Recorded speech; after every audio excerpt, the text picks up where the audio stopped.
Kenapa kita perlu memahami masalah Palestina dengan baik?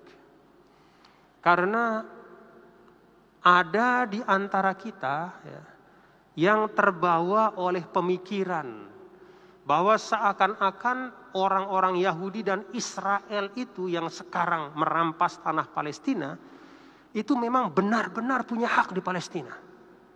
Ada yang terbawa dengan pemikiran itu.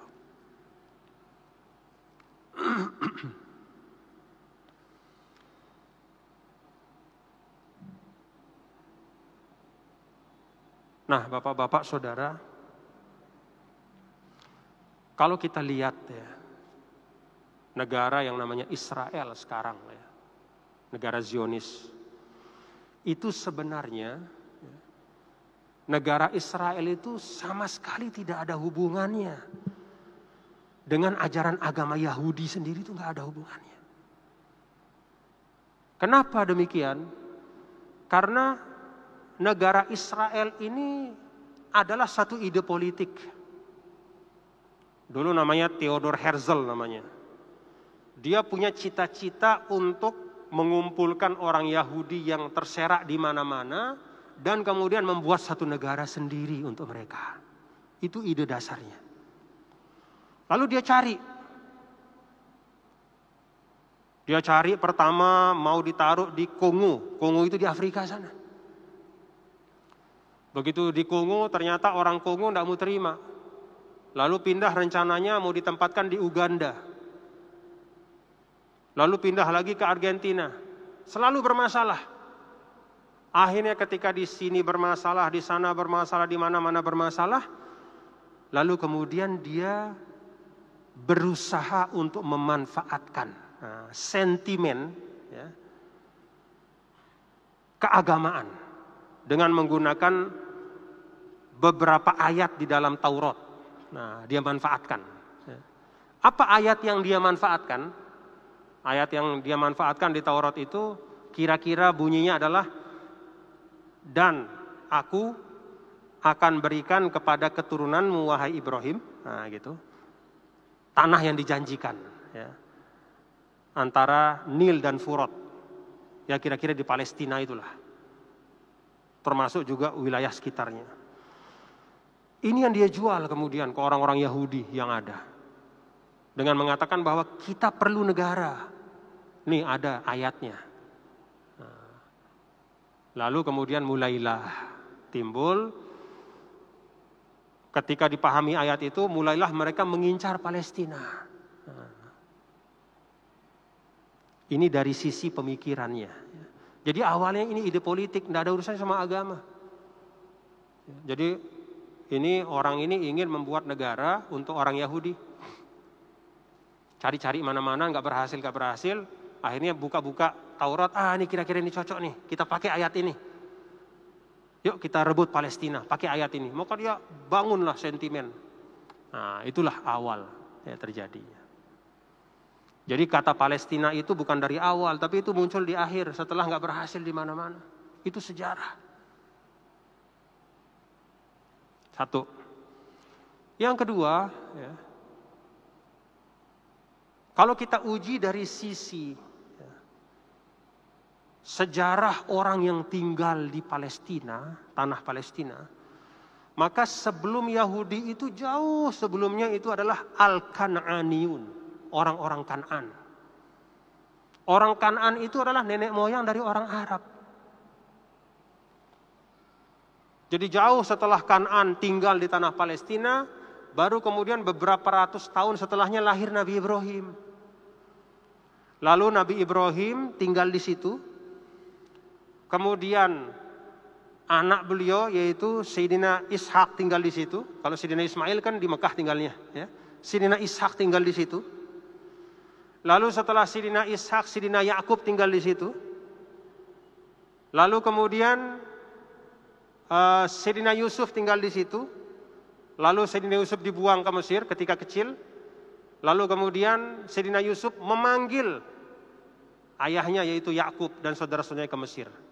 Dari masa Nabi Ibrahim sampai Yakub pindah ke Mesir, itu catatan sejarah hanya sekitar 230 tahun.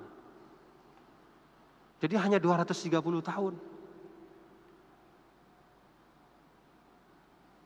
Kemudian dicatat juga oleh sejarah bahwa hanya kalau dihitung ya, masa dari Sidina Daud, Sidina Sulaiman, Daud berkuasa, ya, Yahudi berkuasa di tanah Palestina hanya 500 tahun paling lama. Jauh lebih panjang usia dari tinggalnya orang Arab di situ. Jauh lebih dulu dan lebih panjang. Dari masa Kan'an terus ya, sampai masa ketika kekhalifahan ya, mulai dari zaman Sayyidina Umar ya, terus panjang sampai sekarang sebenarnya. Jadi secara sejarah yang menempati tempat itu jauh lebih dulu orang-orang Arab, orang Kan'an. Pernah Yahudi di situ, tapi hanya sebentar saja. Itu dari sisi, jadi tidak bisa mengatakan wah ini dulu tempat nenek moyang kami nih, sekarang kami rebut lagi. Tidak bisa begitu. Ada orang yang lebih dulu di sana. Ada orang yang lebih lama tinggal di sana. Dari generasi ke generasi, ribuan tahun yang lalu. Nah kemudian yang terakhir ya, dari sisi agama.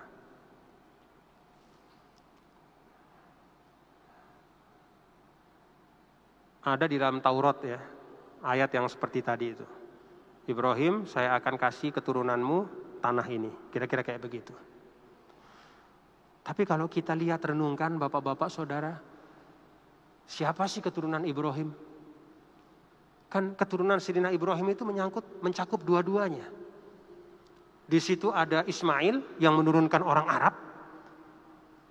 Dan di situ ada Ishak yang menurunkan Yahudi. Kan begitu ya bapak-bapak ya. Lalu kalau bicara tentang keturunan, siapa yang benar-benar disebut sebagai keturunan yang mewarisi ayahnya? Keturunan yang mewarisi ayahnya adalah tidak hanya yang punya hubungan biologis, tapi juga mewarisi ajaran ayahnya.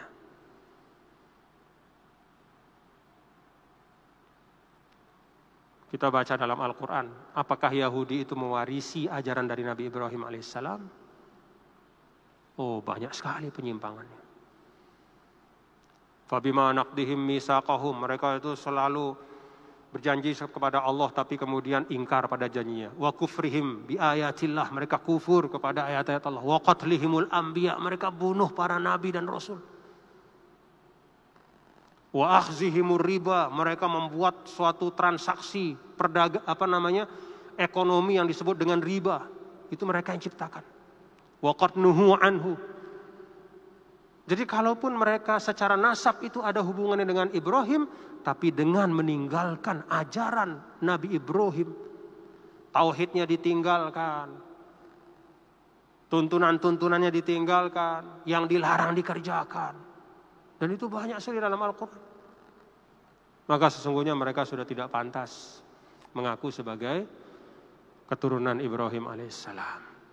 Tidak pantas dia kemudian sekarang mengatakan ini janji dari Allah dulu kepada Ibrahim bahwa anak cucunya itu akan tinggal di sini. Nggak pantas. Kenapa? Karena mereka sudah piwal. Ya, bahasa kita tuh udah menyimpang dari ajaran Ibrahim alaihissalam. Nah karena itu bapak-bapak saudara-saudara sekalian, ya, jangan terperdaya ya dengan ungkapan bahwa Yahudi itu punya hak ya untuk tinggal di Palestina, seperti halnya sekarang ini mereka berhak tinggal di situ, dan karena itu mereka berhak juga untuk menzolimi, menindas, membunuh seperti yang terjadi hari-hari ini. Tidak, mereka itu pendatang. Mereka itu tidak pernah tinggal di sana sebelumnya. Kalaupun mereka nenek moyangnya pernah tinggal di sana, tapi hanya sebentar saja dibanding dengan orang-orang Arab dan Kan'an yang tinggal di situ. Dan yang paling utama adalah mereka tidak berhak untuk mengatakan kami keturunan Ibrahim, karena justru mereka telah jauh dari tuntunan Nabi Ibrahim alaihissalam.